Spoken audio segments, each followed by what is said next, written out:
இன்றைக்கி நம்ம உருளைக்கிழங்கை பயன்படுத்தி குச்சி சிப்ஸு நல்லா கிறிஸ்பியாக காரசாரமாக எப்படி செய்கிறதுன்னு பார்க்க போகிறோம். இது சாப்பிட்றதுக்கு நல்லா கிறிஸ்பியாகவும் அவ்வளோ ஒரு அருமையான டேஸ்ட்டாக இருக்கும். ஹலோ ஃப்ரெண்ட்ஸ், வெல்கம் டு சமையல் டிலேட்.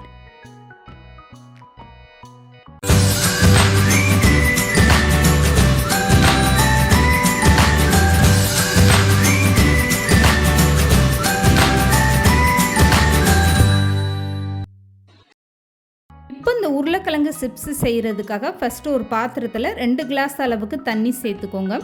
இது கூடவே 1 ஸ்பூன் அளவுக்கு உப்பு போட்டு நல்லா கலந்து எடுத்து வச்சுக்கோங்க. உருளைக்கிழங்கு கட் பண்ணதுமே இந்த தண்ணியில் சேர்த்துட்டா உருளைக்கிழங்கு கருத்து போகாமல் இருக்கும். அதுக்காக தான் இப்போ உப்பு போட்ட தண்ணி நல்லா கலந்து எடுத்து வச்சாச்சு. இதுக்கப்புறமா நான் இந்த மாதிரி 3 உருளைக்கிழங்கு நல்ல பெரிய உருளைக்கிழங்காக எடுத்திருக்கேன். உங்களுக்கு எந்த அளவுக்கு சிப்ஸு தேவையோ அதுக்கேற்ற மாதிரி உருளைக்கிழங்கு கூடுதலாவோ குறைச்சி எடுத்துக்கோங்க. இப்போ உருளைக்கிழங்கை மேல் தோலை நல்லா கழுவி எடுத்துட்டு அதுக்கப்புறமா இந்த தோலை நீக்கி எடுத்து வச்சுக்கோங்க. இதுக்கப்புறம் கத்தி வச்சு இந்த உருளைக்கிழங்கை இந்த மாதிரி நல்லா லேசாகவே கட் பண்ணி எடுத்துக்கோங்க. உருளைக்கிழங்கு ஒரே மாதிரி கட் பண்ணி எடுத்துக்கோங்க. அப்போ தான் உங்களுக்கு சிப்ஸும் ஒரே மாதிரி நல்லா வெந்து வரும். இப்போ உருளைக்கிழங்கை நான் கையில் எடுத்து காட்டுறேன் பாருங்கள். இந்த அளவுக்கு நல்லா லேசாக நீங்கள் கட் பண்ணி எடுத்துக்கோங்க. இதுக்கப்புறமா கட் பண்ண உருளைக்கிழங்கை கத்தி வச்சு இந்த மாதிரி நீளமாக லேசாக கட் பண்ணி எடுத்துக்கோங்க.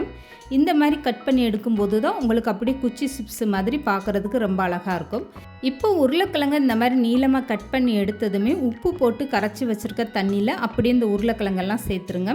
இப்போ நான் எடுத்து காட்டுறேன் பாருங்கள். இந்த அளவுக்கு நல்லா குச்சியாக நீளமாக நீங்கள் கட் பண்ணி எடுத்துக்கோங்க. இப்போ கட் பண்ண உருளைக்கிழங்கு எல்லாமே அப்படியே தண்ணியில் சேர்த்து வச்சிடலாம். இந்த மாதிரி வைக்கும்போது உங்களுக்கு உருளைக்கிழங்கோட கலர் மாறாமல் இருக்கும். இப்போது கட் பண்ணி வச்சுருக்க உருளைக்கிழங்கு எல்லாமே இந்த மாதிரி நல்லா உப்பு தண்ணியில் கழுவிட்டு இதுக்கப்புறமா ஜல்லடையில் எடுத்து ஒரு 5 நிமிஷம் அப்படியே வச்சுருங்க. தண்ணியெல்லாம் நல்லா வடிஞ்சிட்டு இந்த உருளைக்கிழங்குல தண்ணி இல்லாமல் நல்லா வந்துடும். இதுக்கப்புறமா நீங்கள் ஒரு அகலமான பாத்திரத்தில் சேர்த்துக்கோங்க. இப்போ 2 ஸ்பூன் அளவுக்கு அரிசி மாவு சேர்த்துக்கோங்க. இது கூடவே 3 ஸ்பூன் அளவுக்கு கார்ன்ஃப்ளவர் மாவு சேர்த்துக்கோங்க. நீங்கள் உருளைக்கிழங்கு எந்த அளவுக்கு எடுக்கிறீங்களோ அதுக்கேற்ற மாதிரி நீங்கள் மாவோட அளவை கூடுதலாக எடுத்துக்கோங்க. இப்போ 2 ஸ்பூன் அளவுக்கு கடலை மாவும் 1/4 ஸ்பூனுக்கும் கொஞ்சம் குறைவான ஃபுட் கலர் சிவப்பு கலர் சேர்த்துக்கோங்க. 1/2 ஸ்பூன் அளவுக்கு தனி மிளகாய் தூள், 1 ஸ்பூன் அளவுக்கு கரம் மசாலா தூள் சேர்த்துக்கோங்க. இப்போ 1/2 ஸ்பூன் அளவுக்கு ஜீரகத்தூளும் 1/2 ஸ்பூன் அளவுக்கு மிளகுத்தூளும் சேர்த்துக்கோங்க. இப்போ இதுக்கு தேவையான அளவு உப்பும் சேர்த்துக்கோங்க. இப்போ இது கூடவே 4-5 வெள்ளைப்பூடு தோல் நீக்காமல் அப்படியே நல்லா இந்த மாதிரி இடிச்சிட்டு அந்த வெள்ளைப்பூடையுமே சேர்த்துக்கோங்க. இதுக்கப்புறமா கை வச்சு இந்த மாவோட உருளைக்கிழங்கை நல்லா மிக்ஸ் பண்ணி விட்டுருங்க. நீங்கள் தண்ணி எதுவுமே சேர்க்க வேண்டாம்.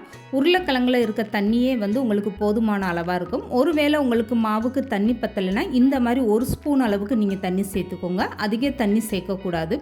இப்போது 1 ஸ்பூன் அளவுக்கு தண்ணி சேர்த்து இந்த உருளைக்கிழங்கு மாவு எல்லாமே சேர்ந்து ஒன்றா நல்லா மிக்ஸ் பண்ணி எடுத்து வச்சாச்சு பாருங்கள். இந்த மாதிரி ஒரு பக்குவத்தில் நீங்கள் தயார் பண்ணி எடுத்துக்கோங்க. இப்போ பொரிச்சு எடுக்க எண்ணெய் நல்லா சூடாயிருச்சு. சூடான எண்ணெயில் இந்த மாதிரி ஒவ்வொன்றா எடுத்து நீங்கள் சேர்த்துக்கோங்க. மொத்தமாக அப்படியே அள்ளி போட்டிங்கன்னா உங்களுக்கு ஒன்றோடு ஒன்று ஒட்டிக்கிறோம். இந்த மாதிரி தனித்தனியாக நீங்கள் போட்டு ஸ்டவ்வை மீடியமாக வச்சு நல்லா பொரிச்சு எடுத்துக்கோங்க.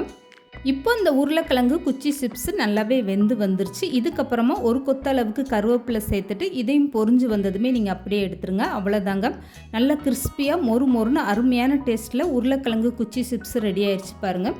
பார்க்குறதுக்கு எவ்வளோ சூப்பராக வந்திருக்கு பாருங்கள். இது நீங்கள் சாதத்துக்கு சைடிஷ்ஷாக கூட வச்சு சாப்பிட்லாம். அப்படி இல்லைன்னா ஸ்நாக்ஸாக கூட நீங்கள் சாப்பிட்லாம். இது சாப்பிட்றதுக்கு நல்ல கிறிஸ்பியாகவும் அவ்வளோ ஒரு அருமையான டேஸ்ட்டாக இருக்கும்.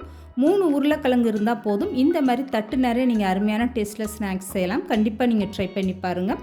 இந்த வீடியோ பிடிச்சிருந்தால் லைக் பண்ணுங்கள், ஷேர் பண்ணுங்கள். மறக்காமல் சமையல் டிலேட் சேனலை சப்ஸ்கிரைப் பண்ணுங்கள்.